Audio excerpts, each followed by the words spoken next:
Hello दोस्तों, नमस्कार। आपका अपने यूट्यूब चैनल अंडे कोचिंग पर बहुत बहुत स्वागत है। हम लोग आज इस वीडियो के द्वारा समसमाकी क्रॉनिकल जनवरी महीने की मैगजीन पर एक वीडियो की नई श्रृंखला को आरंभ कर रहे हैं। तो सबसे पहले देखिए, आज चलते हैं पहले वीडियो की तरफ। इसमें महत्वपूर्ण बातें क्या क्या है। पहला चैप्टर जो हमेशा होता है राज्य समाचार इस मैगजीन का। तो यहाँ पर चलिए देखिए, उत्तर प्रदेश में महत्वपूर्ण खबरें क्या क्या है। पहला देखिए, अंतर अंतर मत्स्य पालन में उत्तर प्रदेश का प्रथम स्थान। अंतर्देशीय मत्स्य पालन में उत्तर प्रदेश का पहला स्थान। उत्तर प्रदेश में अंतर्देशीय मत्स्य पालन मैदानी क्षेत्र में संपूर्ण देश में पहला स्थान प्राप्त किया है। उत्तर प्रदेश में यह अवार्ड अहमदाबाद में 21-22 नवंबर 2023 को वे ग्लोबल फिशरीज कॉन्फ्रेंस इंडिया 2023 में प्रदान किया गया। उल्लेखनीय है कि 21 नवंबर को विश्व मत्स्य पालन दिवस मनाया जाता है। तो देखिए, यहाँ पर ये मुख्य शीर्षक ये है कि अंतर्देशीय मत्स्य पालन में उत्तर प्रदेश को प्रथम स्थान मिला। अंतर्देशीय मत्स्य पालन यानी कि देश के भीतर मैदानी क्षेत्रों में जितने भी राज्य हैं, उन राज्यों में उत्तर प्रदेश ने पहला स्थान प्राप्त किया है। इसलिए यह महत्वपूर्ण और हो जाता है क्योंकि उत्तर प्रदेश वह राज्य है जो असलरुद्ध राज्य है, यानी कि उत्तर प्रदेश की सीमा तट से नहीं लगी है, किसी समुद्र तट से या सागर से नहीं लगी है। तो इसलिए यह महत्वपूर्ण हो जाता है कि जो राज्य तट से नहीं लगे होते हैं वहाँ पर मत्स्य उत्पादन की उतनी संभावना नहीं होती है।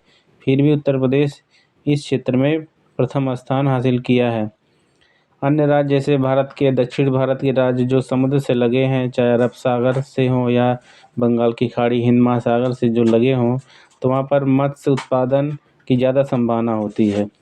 तो इस लिहाज से भी यह जो महत्वपूर्ण उपलब्धि है हमारे स्टेट के लिए।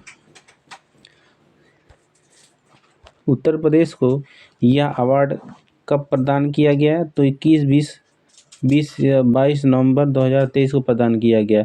किस समिति में? तो ये आप कहेंगे फिशरीज, आपका ये कॉन्फ्रेंस हुआ था आपका ग्लोबल फिशरीज कॉन्फ्रेंस इंडिया 2023 में। यह जो कॉन्फ्रेंस या सम्मेलन का आयोजन कहाँ हुआ था? तो अहमदाबाद में हुआ था। और इसी कॉन्फ्रेंस के दौरान उत्तर प्रदेश को यह अवार्ड दिया गया है। उल्लेखनीय है कि 21 नवंबर को विश्व मत्स्य पालन दिवस मनाया जाता है।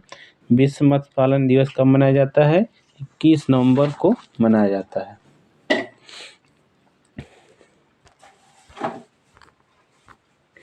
वर्ष 2022 में जहां उत्तर प्रदेश में मत्स्य उत्पादन 8.9 लाख मीट्रिक टन था, वहीं पर वर्ष 2023 में 9.15 लाख मीट्रिक टन का उत्पादन किया गया।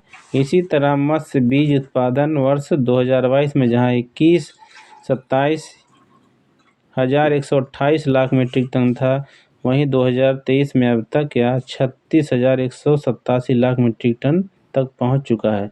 उत्तर प्रदेश में प्रधानमंत्री मत्स्य संपदा योजना के तहत वर्तमान में 21 परियोजनाएं चल रही हैं। तो देख लेते हैं इस टॉपिक से क्या सवाल बन सकते हैं। पहला तो यह बनेगा कि किस राज्य ने अंतर्देशीय मत्स्य पालन मैदानी क्षेत्र में संपूर्ण देश में प्रथम स्थान प्राप्त किया है? तो आपका कौन सा राज्य हो जाएगा? यूपी हो जाएगा। उत्तर प्रदेश को यह अवार्ड जो है किस कॉन्फ्रेंस या सम्मेलन के दौरान दिया गया? तो कॉन्फ्रेंस का नाम क्या हम लोगों ने पढ़ा? ग्लोबल फिशरीज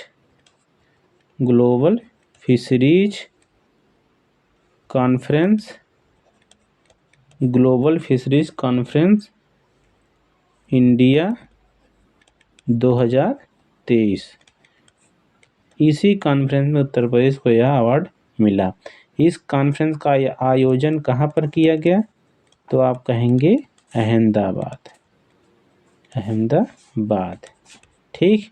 इसके अलावा एक फैक्ट हमको यहाँ पर मिला है आपको, विश्व मत्स्य पालन दिवस। कौन सा? विश्व मत्स्य पालन दिवस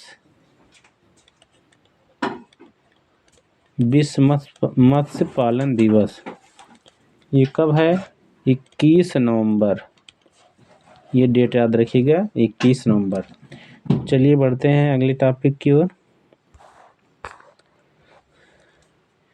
हलाल सर्टिफिकेशन वाले उत्पाद की बिक्री पर रोक। उत्तर प्रदेश में 18 नवंबर 2023 को हलाल सर्टिफिकेशन वाले उत्पादों को बनाने, उनके भंडारण, वितरण और बिक्री पर रोक लगा दी गई है। यानी कि उत्तर प्रदेश में हलाल सर्टिफिकेट देने वाले उत्पाद या जो भी संस्थाएं होती हैं हलाल से संबंधित सर्टिफिकेट प्रदान करती हैं, उन पर जो प्रतिबंध लगाया गया है और हलाल से संबंधित कोई अगर प्रोडक्ट है तो उसकी बिक्री पर भी रोक लगाया गया है। यहाँ पर देखिए, इसके अलावा चेन्नई की हलाल इंडिया,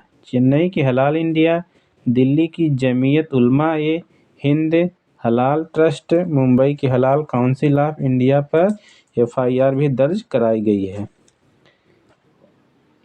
FIR में आरोप लगाया गया है कि गलत तरीके से सर्टिफिकेट जारी कर अनुचित लाभ कमाया जा रहा है और समाज को बांटने की साजिश हो रही है। साथ ही ये उत्पाद सिर्फ एक वर्ग विशेष के उत्पादों को बढ़ावा देने के लिए है। हलाल सर्टिफिकेट की शुरुआत वर्ष 1974 से हुई थी।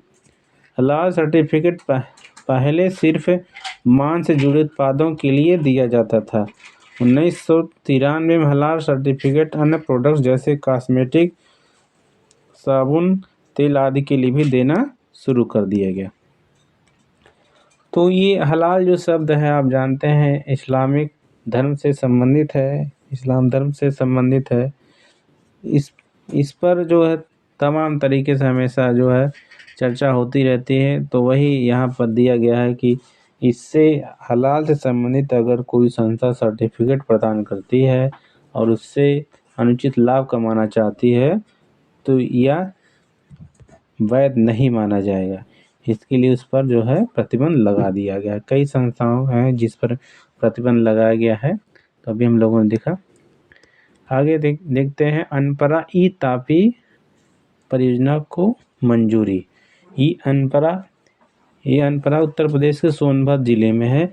यहाँ पर तापी विद्युत परियोजना स्थापित की गई है और इस परियोजना का ई संस्करण यानी कि ABCD के बाद ई यानी कि 5वें संस्करण या जो है 5वीं यूनिट आप कह सकते हैं, 5वीं यूनिट बनाने के लिए, स्थापित करने के लिए उत्तर प्रदेश सरकार ने मंजूरी दिया है। उत्तर प्रदेश में बिजली की कमी को दूर करने के लिए उत्तर प्रदेश राज्य विद्युत उत्पादन निगम लिमिटेड ने 20 नवंबर 2023 को अनपरा ई तापी परियोजना के प्रस्ताव को मंजूरी दी। राज्य सरकार ने सोनभद्र जिले के अनपरा में 1600 मेगावाट के बिजली संयंत्र स्थापित करने को मंजूरी दी। यानी कि यहाँ पर 4 यूनिट पहले से कार्यरत थे। एक नई यूनिट की स्थापना करने के लिए उत्तर प्रदेश सरकार ने मंजूरी प्रदान किया है। तो ये कहाँ पर है? ये अनपरा कहाँ पर है? तो कहेंगे सोनभद्र जिले में। कितने मेगावाट बिजली संयंत्र स्थापित करने को मंजूरी दिया गया है? तो 1600 मेगावाट। चलिए आगे देखते हैं।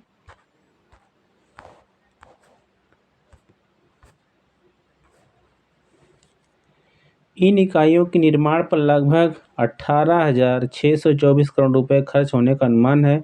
यह परियोजना UPRVUNL और NTPC के संयुक्त उद्यम मेजा उत्पादन निगम लिमिटेड द्वारा स्थापित की जाएगी।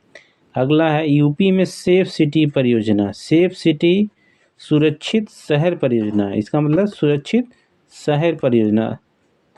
अब देखेंगे ये क्या परियोजना है। उत्तर प्रदेश सरकार ने राज्य में लड़कियों और महिलाओं की सुरक्षा बढ़ाने के लिए एक सुरक्षित शहर परियोजना शुरू की है। सेफ सिटी परियोजना किस लिए शुरू किया गया है? राज्य में लड़कियों और महिलाओं की सुरक्षा बढ़ाने के लिए। आगे देखते हैं। सेफ सिटी प्रोजेक्ट के जरिए सरकार 17 नगर निगमों के प्रवेश और विकास बिंदुओं के साथ साथ गौतम बुद्ध नगर में सरकारी और गैर सरकारी कॉलेजों, मदरसों, विश्वविद्यालयों में सीसीटीवी के माध्यम से निगरानी सुनिश्चित करेगी। इस परियोजना के तहत उपद्रवियों के जमावड़े और छेड़छाड़ की घटनाओं को रोकने के लिए इन शहरों में निजी कोचिंग संस्थानों पर कड़ी निगरानी रखी जा रही है। इसके अलावा सरकार ने निजी कोचिंग संस्थानों में लड़कियों की सुरक्षा के लिए दिशा निर्देश जारी किए हैं तथा देर शाम की कक्षाओं पर रोक लगा दी है। क्षमा करिएगा, कथाओं नहीं, कक्षाओं पर रोक लगा दी है।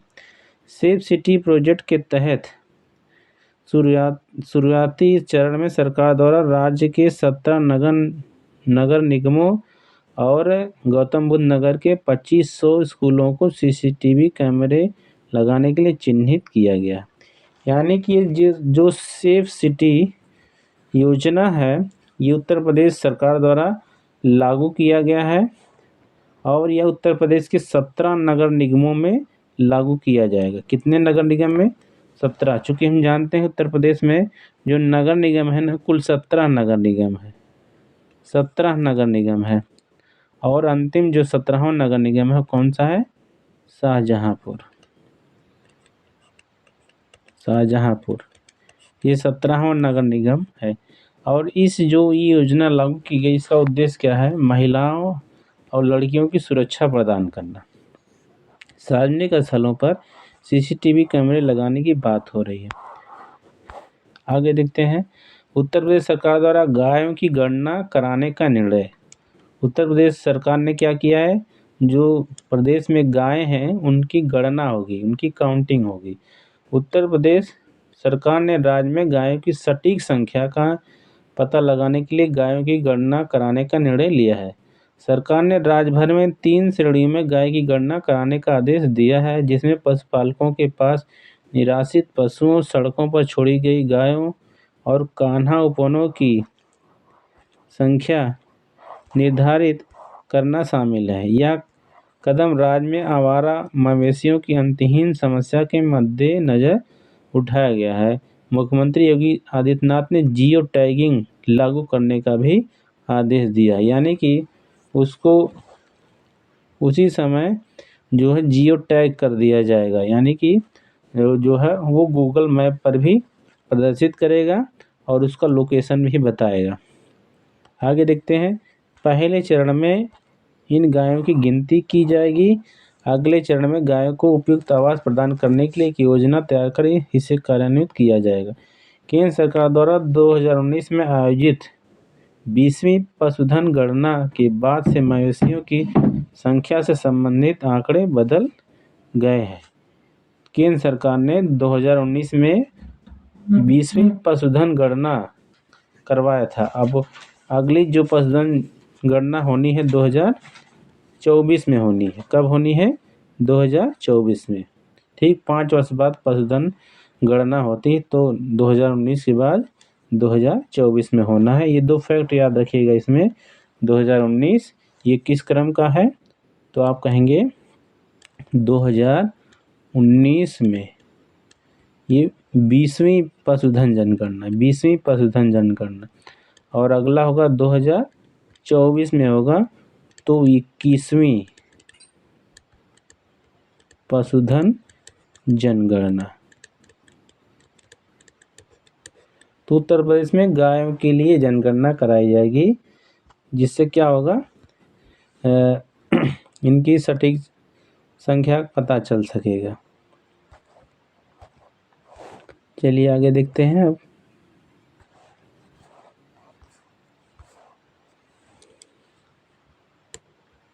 हर बच्चे के लिए हर अधिकार।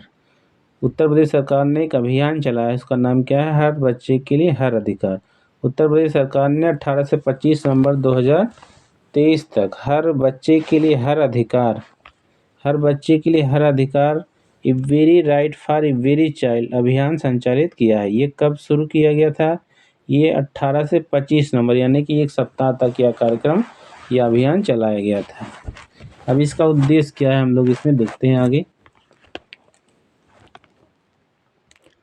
अभियान का विषय सब्जेक्ट क्या है? लैंगिक समानता, लैंगिक समानता और देखभाल व समर्थन पर केंद्रित है, जो परिवारों, घरों, स्कूलों, खेल, करियर, स्वास्थ्य देखभाल और बाल संरक्षण सुविधाओं के साथ साथ समुदाय और सार्वजनिक जीवन में समान अवसरों की वकालत करता है। इस अभियान का उद्देश्य समान अवसर सुनिश्चित करना है। पावर एंजल और बाल संसद के नेतृत्व में यह अभियान सभी प्राथमिक, उच्च प्राथमिक और कस्तूरबा गांधी विद्यालयों में चलाया गया है। ये एक अभियान है। अभियान का नाम क्या है? हर बच्चे के लिए हर अधिकार। ये अभियान चलाया गया था, एक साप्ताहिक अभियान था, 7 दिन के लिए चलाया गया, 18 से 25 नवंबर। हर बच्चे के लिए हर अधिकार अभियान चलाया गया। तो पूछ सकता है कि राज्य सरकार द्वारा यह अभियान चलाया गया है, तो हम बताएंगे उत्तर प्रदेश सरकार द्वारा। अगला देखेंगे, उत्तर प्रदेश में 3 राज्य विश्वविद्यालयों की स्थापना को मंजूरी। उत्तर प्रदेश में हाल ही में 3 नए राज्य विश्वविद्यालय स्थापित करने के लिए सरकार ने मंजूरी दिया है। हाँ, देखिए यहाँ पर हाल ही में संपन्न उत्तर प्रदेश कैबिनेट की बैठक में राज्य के 3 जिलों में राज्य विश्वविद्यालयों की स्थापना के लिए मंजूरी प्रदान की जाएगी। ये राज्य विश्वविद्यालय गोंडा में है, मिर्ज़ापुर और मुरादाबाद जिले में, 3 जिलों में स्थापित किया जाएगा। कहाँ पर? गोंडा, मिर्ज़ापुर और मुरादाबाद। इन जिलों में राज्य विश्वविद्यालयों की स्थापना के लिए यूपी राज्य विश्वविद्यालय अधिनियम 1973 में संशोधन को मंजूरी दी गई। यानी कि इन विश्वविद्यालयों की स्थापना करने के लिए किस अधिनियम में संशोधन किया गया? तो यूपी राज्य विश्वविद्यालय अधिनियम 1973, यूपी राज्य विश्वविद्यालय अधिनियम 1973 संशोधन किया गया। अब देखिए, गोंडा में जो विश्वविद्यालय स्थापित किया गया उसका नाम क्या है? गोंडा में माँ पाटेश्वरी देवी राज्य विश्वविद्यालय, क्योंकि वहाँ पाटेश्वरी देवी का मंदिर है। और ये जो आपका मंडल है ना, इस मंडल को देवी पाटन मंडल भी कहा जाता है। जो गोंडा का मंडल है, देवी पाटन मंडल इसको कहा जाता है, क्योंकि वहाँ पाटेश्वरी देवी का मंदिर है, उसी के नाम पर ये सारी चीज़ें की गई हैं। तो पाटेश्वरी देवी राज्य विश्वविद्यालय के नाम से यह विश्वविद्यालय जाना जाएगा। मिर्ज़ापुर में माँ विंध्यवासिनी, क्योंकि हम लोग जानते हैं वहाँ पर माँ विंध्यवासिनी का मंदिर है, तो उन्हीं के नाम से माँ विंध्यवासिनी राज्य विश्वविद्यालय स्थापित किया जाएगा। मुरादाबाद में स्थापित होने वाला विश्वविद्यालय उत्तर प्रदेश राज्य विश्वविद्यालय के नाम से होगा, यानी कि इसका जो नाम होगा ना, उत्तर प्रदेश राज्य विश्वविद्यालय होगा। वर्तमान में उत्तर प्रदेश में 34 राज्य विश्वविद्यालय हैं। कुल कितने राज्य विश्वविद्यालय हैं? 34। देखिए, राज्य विश्वविद्यालय 34 है, लेकिन कुल केंद्रीय विश्वविद्यालय उत्तर प्रदेश में कुल केंद्रीय विश्वविद्यालय कितने हैं? तो ये 6 है। कुल केंद्रीय विश्वविद्यालय कितने? 6 हैं। चलिए देख लेते हैं 6 कौन कौन से, क्योंकि अब कभी कभार एग्जाम में पूछ लेता है कि कुल कितने केंद्रीय विश्वविद्यालय हैं, क्योंकि यूपी स्पेशल में ये सवाल पूछ लेता है, कई बार पूछा भी है। तो देखिए, पहला यहाँ पर बनारस हिंदू विश्वविद्यालय, यानी कि जो BHU है, तो ये कहाँ पर है? वाराणसी में। एक तो ये वाराणसी में हो गया बनारस हिंदू यूनिवर्सिटी, यानी कि बनारस हिंदू विश्वविद्यालय। देखिए, दूसरा प्रयागराज में है, किस नाम से है? इलाहाबाद विश्वविद्यालय। इलाहाबाद विश्वविद्यालय ये राज्य का सबसे प्राचीन विश्वविद्यालय भी है। इलाहाबाद विश्वविद्यालय कहाँ पर है? तो ये प्रयागराज में है। तीसरा विश्वविद्यालय अलीगढ़ मुस्लिम विश्वविद्यालय। अलीगढ़ मुस्लिम विश्वविद्यालय ये कहाँ पर है? तो ये आपका हो जाएगा अलीगढ़ में। 3 विश्वविद्यालय हो गए। चौथा जो विश्वविद्यालय है वो बाबा साहेब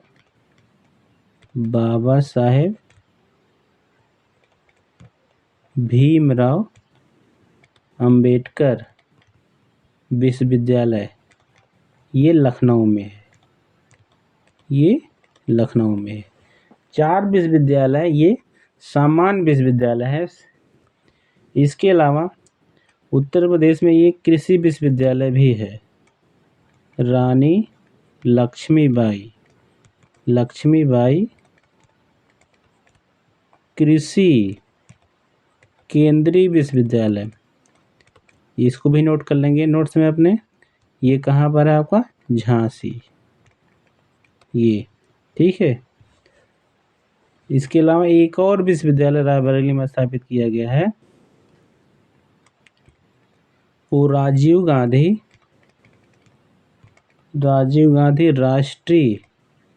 राष्ट्रीय विमानन विश्वविद्यालय, राष्ट्रीय विमानन विश्वविद्यालय, ये रायबरेली में है। क्योंकि रायबरेली इन लोगों का राजनीतिक क्षेत्र रहा है, गांधी परिवार का रायबरेली, और ये स्थान फुर्सतगंज रायबरेली में है। ये क्या है? नागरिक उड्डयन विश्वविद्यालय है। कुल 6 विश्वविद्यालय हो गए, 4 शैक्षिक सामान्य विश्वविद्यालय हो गए, एक कृषि विश्वविद्यालय हो गया, और एक नागरिक उड्डयन विश्वविद्यालय कहाँ पर है? ये आपका रायबरेली, उत्तर प्रदेश में। तो उत्तर प्रदेश में जो राज्य विश्वविद्यालय उनकी संख्या 34 है। केंद्रीय विश्वविद्यालय की संख्या कुल 6 है। 6 में से 4 सामान्य विश्वविद्यालय, एक हो गया आपका कृषि विश्वविद्यालय, और एक हो गया नागरिक उड्डयन विश्वविद्यालय।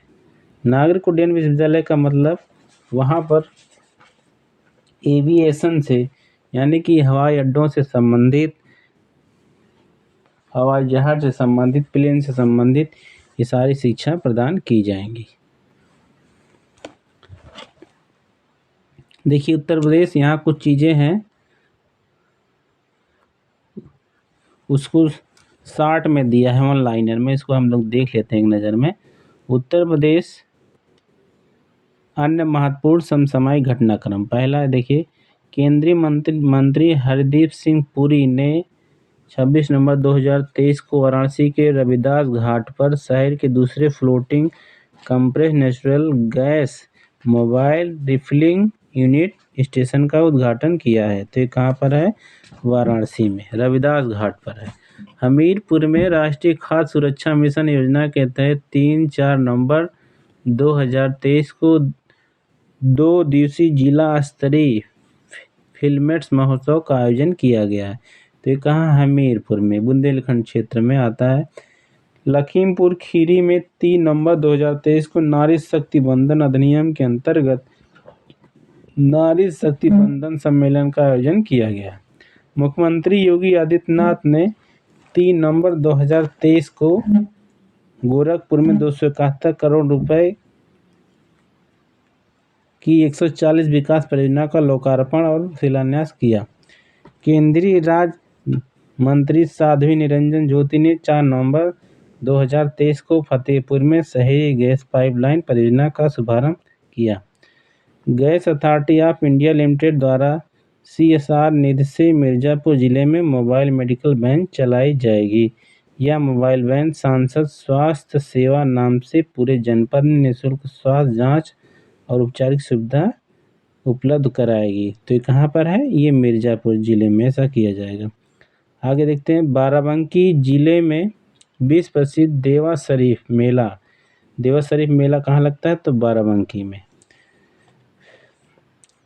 विश्व प्रसिद्ध देवा शरीफ मेला 30 अक्टूबर से 8 नवंबर 2023 के मध्य आयोजित किया गया। मुख्यमंत्री योगी आदित्यनाथ ने 30 अक्टूबर 2023 को प्रयागराज में 3,357 करोड़ रुपए लागत की 424 और मिर्जापुर में 202 करोड़ रुपए की 660 विकास परियोजनाओं का लोकार्पण व शिलान्यास किया।